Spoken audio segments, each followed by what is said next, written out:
Hello and thanks for joining us. This is the Signature TV News Update. I am Marvelous Obomman.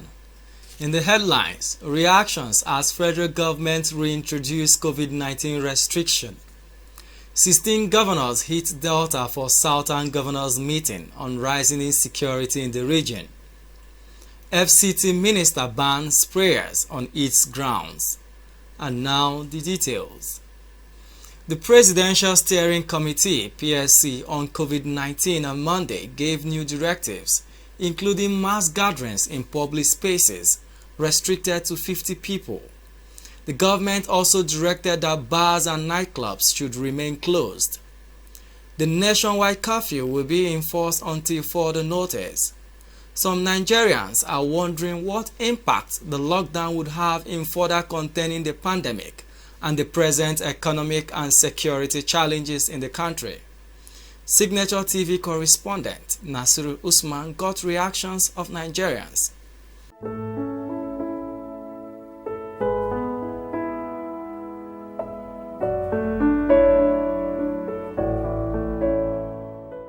We hearing that we are going to another lockdown is not a good thing, because we know the challenges we face in the first one as poor masses, not the rich men, because they did not consider. There is money there, their children is not in Nigeria, their family is not in Nigeria, they are living well. That's why they can wake up at any time and tell us whatever is their mind. The issue about the next lockdown, I think it is not called for, because it seems like this government, they don't really have the youth at heart. Because if they really have the youth at heart, I don't think they will come up with another total lockdown. Another total lockdown, well, we are going to resist it. We are not going to accept this one any longer. They did not provide job for us, and the little one that the masses are doing, they still have the guts to tell us that they are going to embark on another lockdown. We are not going to accept that. The lockdown, as they said, is not going to affect, because I will not be outside by 12 o'clock till 4. Nobody, if you are reasonable, you will be outside, you leave your family by 12 in the night. That is fair. But after that, they are going to affect us. If they say it is morning time that we are looking for a daily bread, then it will affect. But for this, it's okay. It's not good enough. I can see it's not even necessary, because already they've taken a first dose of vaccine for COVID-19, and they say we should be using face masks. So I don't see it's not necessary at all. Based on the situation we are facing ourselves in this country, I don't think such is expected in this country now, because take a look at the economy itself. Humanly speaking, we are not anywhere at all. We are backward. If you have a lockdown, how do you boost the economy? How do you expect the economy to come up so that many who are looking up to some that are thriving to assist them cannot even have anything to talk about? 16 of the 17 Southern governors have arrived at Asaba Delta State for a crucial security meeting to address the growing insecurity in the region. The governors, under the aegis of the Southern Nigeria Governors Forum, is to address the growing issues of insecurity and other matters affecting the regions and Nigeria as a whole. The Southern Nigeria Governors Forum is the umbrella body for all the 17 governors in Southwest, South-South and Southeast geopolitical zones of Nigeria. According to the statement issued on Tuesday by Governor Sanwo-Olu's Chief Press Secretary, Boyiga Akosile, the meeting is an intervention by the governors to jointly brainstorm and address burning issues in the southern part of Nigeria. The Southern Nigeria Governors Forum meeting is expected to critically evaluate the current security situation in the country, the implications for Southern Nigeria, and profile immediate and long-term solutions so as to keep the region safe and secure for the citizens. The Southern governors will meet at the banquet hall of the Delta State Government House, Asaba. As part of efforts to contain the outbreak of COVID-19, the Minister of the Federal Capital Territory, FCT, Malam Muhammad Bello, has banned Eid prayers at the National Eid Prayer Ground along the Umaru Musa Yaradua Expressway. According to a statement by the Minister's Chief Press Secretary, Mr. Antonio Ogunleye, the decision was arrived at a meeting of the FCTA and a delegation from the FCT League of Imams Initiative. The delegation, led by its chairman, Imam Dr. Tajuddin MB Adigun, met Bello to discuss the modalities for holding Eid prayers for the upcoming Eid al-Fitr celebrations. They enjoined all worshippers to hold Eid prayers outdoors within the premises of their neighborhood. Jumat Mosque indoor worship is to be limited to less than 50% of installed capacity.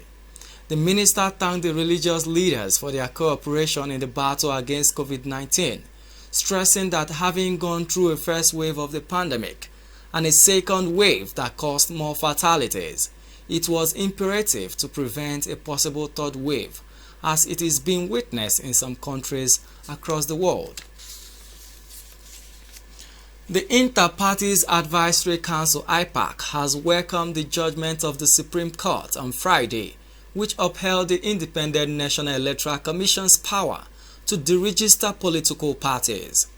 The court also urged the 74 parties deregistered by the Commission on 6 February 2020 to work with the current 18 parties for sustainable democracy in Nigeria, having exhausted the full cycle of jurisprudence. In a statement signed by the Inter-Party Advisory Council National Publicity Secretary, Ambassador Agbo Major, he said that the 18 registered political parties are ready to welcome members of the affected parties to collectively build a strong, united, progressive, prosperous, and equitable democratic nation. Major commended the leaders of the 74 deregistered political parties for towing the path of honor in seeking redress in court, which is the temple of justice and last hope of all aggrieved people, and urged them to accept the judgment of the Apex Court with equanimity. The Supreme Court, in an unanimous decision by a 5-man panel of justices, led by Justice Mary Odele, dismissed the appeal, seeking to upturn INEC's power to deregister political parties filed by the National Unity Party on behalf of the affected political parties. The Chief Executive Officer of Nigeria's Sovereign Investment Authority, Uche Orji, has said the second Niger Bridge will be completed before the end of next year. Orji made this disclosure while appearing on Arise TV morning show on Tuesday. The CEO also disclosed that the Lagos-Ibadan Expressway will be completed next year, stressing that if not for COVID-19 pandemic, both projects ought to be nearing completion now. On the finances of NSIA in 2020, despite the COVID-19 pandemic, Orji said the authority had a beautiful year, despite the pandemic hitting about 180.9 billion naira. Enugu-based Catholic priest Reverend Father Ejike Mbaka has announced a 1-month shutdown of the adoration ministry. The priest made the announcement in a notice on Tuesday morning. This decision, it was gathered, followed the directive of the Catholic Bishop of Enugu Diocese, Bishop Callistus Onaga, to embark on a 1-month retreat. The ministry sent out a message on Tuesday morning to members that Father Mbaka was proceeding on a 1-month private prayer retreat. Following the media spat between Mbaka and the presidency last week, the priest was summoned last Tuesday by the bishop of the diocese. On Wednesday, information on social media went viral that the priest was missing, leading his parishioners to embark on a protest to the bishop's court, where they allegedly destroyed property within the premises. Addressing the parishioners, he said he was not allowed to contact his members during the meeting with the bishop, who ordered him to proceed immediately on a 1-month suspension. Following the attack, the Bishop Callistus Onaga declared a 1-week prayer for reparation over the incident. But on Sunday, the priest apologized to the bishop and other Catholic faithfuls of the diocese for the destruction of parts of the bishop's court and the Holy Ghost Cathedral by the suspected members of his ministry and parish. And now, moving over to business. The Naira on Monday shed value against Euro, Ghanaian cedis and South African rand at the official market. The value of naira to euro closed at 462 naira 61 kobo from 458 naira 16 kobo that was traded previously, a 0.91% fall. According to the exchange rate statistics posted online, the British pound also strengthened against the naira, with the rate increasing by 1.65% rise against the naira. It rose to 536 naira 9 kobo from 528 naira 16 kobo it stood on Friday.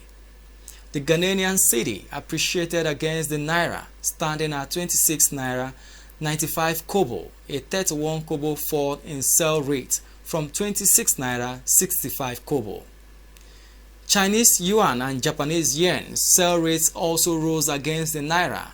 It rose from 58 naira 89 kobo to 50 naira 14 kobo for the Chinese yuan, and from 3 naira 48 kobo to 3 naira 5 kobo for the Japanese yuan.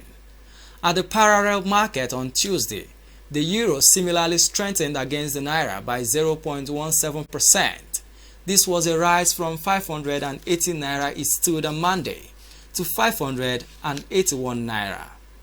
The naira to dollar exchange rate difference between the CBN rate and parallel market still stood at 103 naira as at Tuesday, 11th, 2021. And on the foreign scene, Burkina Faso's army on Tuesday said it had killed at least 20 terrorists and destroyed 4 of their positions in a combined operation in 2 northern regions badly hit by jihadist insurgents. The operation was launched on May 5th in the North and Sahel regions, bringing together conventional and special forces, the Air Force and the Gendarmerie, a police unit that is under military command, it said in a statement. The operation is expected to last more than a month. The armed forces have made many announcements of similar operations in the past, but are failing to stem a mounting toll inflicted by the Sahel country's 5-year-old jihadist crisis. Around 1,300 people have died and more than 1 million have fled their homes. For entertainment stories, Anita Eze is on standby. This is SignatureTV.org. Breaking the news. Following the news. Analyzing the news. 247 round the clock. All on the go.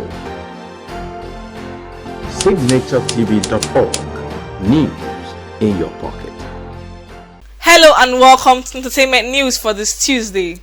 I am Anita Eze. BB Nigeria reality star Bisola Ayola has hit back at Reno Omokri after he said he has no sympathy for single mothers. Reno had tweeted, "Except she was raped or widowed, I have zero sympathy for single mothers. The black world faces a baby mama epidemic. We must not encourage it or make celebrities out of bleached, surgical, enhanced Jezebels who are unashamed of their whoredom." Wow. Bisola, a mom of 1, responded, "Sir, you're just giving yourself headache. Single mothers gonna rate you, Saint Reno." That reply can be likened to what streetwise people would term OPG, Okpogon. Popular Nigerian TV host Ebuka Obi Uchendu has revealed that he will return as the host of Big Brother Naija Season 6 reality television show. He shared the news on his verified Instagram page by posting a picture of himself looking dapper in his suit and wrote in the caption section, "Well, guess who's returning as the host of the next season of BB Naija? Let's go again, guys." Big Brother Naija, formerly known as Big Brother Nigeria, is a reality competition television series based on the Big Brother television franchise. The show began to air in Nigeria on March 5th, 2006, and its main presenters were Olisa Adibwa and Michelle Dede. However, the show was put on hold to January 22nd, 2017, when it resurfaced. Obi Uchendu, who was a contestant in the maiden edition, became the host of the show. He holds the position till date. Nigerian human rights activist Dr. Hafsat Abiola Costello has said she finds it disturbing how fast actress and singer Jennifer Lopez moves on from every relationship. The daughter of late Chief Moshood Abiola stated this on Tuesday when she commented on a Facebook post about Lopez and Ben Affleck's reported reunion. Find it disturbing how quickly she moves from one man to the next. I'm all for moving on, but being single can also be good. It's almost like she's afraid of being on her own, she wrote. Jennifer Lopez, who recently split from fiancé Alex Rodriguez, is believed to be back with her ex-fiancé Ben Affleck. The two supposedly flew out of Montana on Sunday, and TMZ reports that once the two touched down in Lax, they took an SUV together and drove to Jennifer's house in Bel Air. Isn't that fascinating? This trip was also reported by people who claimed that they spent several days together out of town. Well, what shall we say? Moreover, when is the ideal time to move on in a broken relationship? OAP Tolu Oniru Demuren, aka Tools, has described actor Yomi Fabiyi's plan to stage a protest over the continuous detention of actor Baba Ijesha as the lowest level of clout chasing. Yomi, on his Instagram page on Tuesday morning, May 11th, announced of his plan to stage a protest on Wednesday, May 12th, over the decision of the police not to release Baba Ijesha on bail. Reacting to his planned protest on her Twitter handle, Tools wrote, "So, this Yomi Fabiyi fellow wants people to protest in support of a pedophile. Just when I thought I had seen it all in Nigeria. I imagine he's doing this for attention, but this is the lowest level ever for clout chasing. Or maybe he's defending someone he has a lot in common with." And that will be all on the entertainment news for today. Join us next time. I remain your anchor, Anita Eze. Thank you, Anita Eze. In sports, the Vice President of Nigeria Football Federation, Sheyi Akinwumi, has assured that they will engage the Super Eagles with quality international friendly games ahead of the 2022 FIFA World Cup qualifiers and the 2022 African Cup of Nations games. He made this known on the backdrop of the postponement of the World Cup qualifiers, which was supposed to hold next month but has been moved to September due to coronavirus pandemic, as well as to ensure the qualifiers are played at standard stadiums across the continent. The qualifiers will now be played in September, October, November 2021, as well as March 2022 for the final playoffs. Nigeria is drawn in a group that consists Liberia, Central African Republic and Cape Verde. They were to have hosted Liberia next month in Lagos to kick off the group stage of the qualifiers. Alan Shearer wants Harry Kane to leave Tottenham Hotspur this summer to fulfill his ambition of winning trophies at club level. Spurs have endured another disappointing campaign following their defeat by Manchester City in the League Cup final, and a poor domestic campaign which could see them miss out on a top 4 place. The North London club was also knocked out of the Europa League in the second round by Croatian club Dinamo Zagreb. Shearer, the Premier League's all-time record goal scorer, has likened the circumstance involving his move from Blackburn Rovers to Newcastle United to those facing Kane, and has urged the 27-year-old to leave Tottenham in his quest to lift silverware. Before we end the news, a recap of our major stories. Nigerians have reacted to federal government's reintroduction of COVID-19 restrictions. Southern governors met in Asaba Delta State to review the security challenges in the country. FCT Minister Mohammed Bello banned prayers on Eid grounds to further contain the coronavirus pandemic. Please do well to stay safe, maintain physical and social distance, and wear your nose masks while going about your daily activities. And that's the Signature TV News Update. On behalf of my producer, Damilola Abudu, I am Marvelous Obomman. Thanks for watching.